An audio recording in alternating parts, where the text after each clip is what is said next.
Kalite geliştirme araçları bizim kalite çalışmalarımızda daha sistematik ve metodik olabilmemizi zorlamaya yönelik kullandığımız bazı tekniklerdir. Bunu bazı kaynaklarda kalitenin 7 aracı şeklinde de bulabilirsiniz. Esasında 7'den fazla araç var.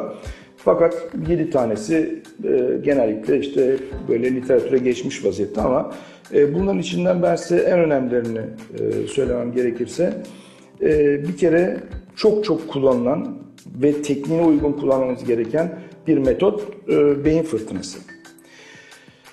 Beyin fırtınası, ben tabii teknik çok uzun bunu anlatması ama yine de kısaca özetlemek gerekirse bir fikir arayışı için belli bir metot çerçevesinde bir grubun toplanarak çözümler arayışıdır.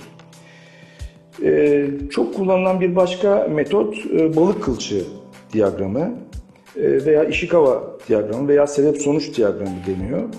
Yani gördüğünüz belli bir problemi yaratan kaynakları analiz etmenize yarayan böyle balık kılçığı gibi sebepleri sıralayarak o sebeplerin sonunda kafası da işte gördüğümüz problem olacak.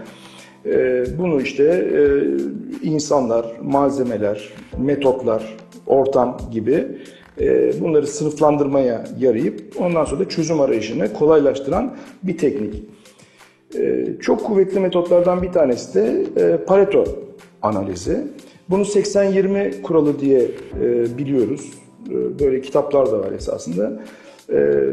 Pareto, istatistikçi İtalyan Vilfredo Pareto diyor ki gördüğümüz sonuçların diyor %80'i sebeplerin %20'sinden doğar diyor. Dolayısıyla biz yeteri kadar ağırlığı olan %20 kaynağı, sebebi eğer kontrol altına alabilirsek gördüğümüz problemlerin %80'ini ortadan kaldırabiliriz diyor. Çevrenize baktığınız zaman da bunun çok önemli doğruluk payı var. Yani bu 80-20,0 anlamında söylemiyoruz tabii bunu. Bu 78 olur, 75 olur, 85 olur her neyse ama bu demektir ki küçük ve ağırlığı olan bir sebepler kümesi üzerinde biz çalışırsak bunları azaltmak için problemlerimizin %80'e yakınını ortadan kaldırma imkanına sahip olabiliriz. Bunda belli metotları var tabii. Aynı şekilde mesela bu Pareto diyagramına ulaşmak için kullandığımız bir başka teknik çetele diyagramı.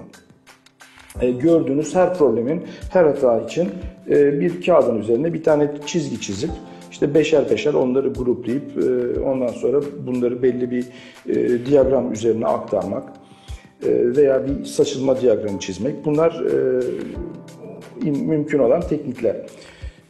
Bir de özellikle proses kontrolde veya istatistiksel proses kontrol tekniklerinde kullandığımız kontrol diyagramları var. Kontrol diyagramları da gene sizin yaptığınız işteki hataların kontrol altında tutulmasını sağlayan bir teknik. Bir başka teknik akış diyagramları. Akış diyagramları da özellikle bilgisayar programı yazan kişiler iyi bilirler. Bir çalışmanın veya bir işin mantıki akış sürecini kağıt üzerine döktükten sonra bunun her aşamasında oluşabilen hataları ayrıştırmaya yarayan bir teknik. Fakat bu tekniklerin bir tanesini tek başına kullanmak hiçbir zaman yeterli olmuyor. Genellikle 2 veya 3 tekniği birbiri arkasına kullanmak gerekiyor. İşte en önemli konu kalite geliştirme araçlarında hangilerini kullanacağız, hangi sırada kullanacağız bunun kararını verebilmek için. Bunu da öğrenmek için belli kaynaklardan bilgiler sağlayabiliriz.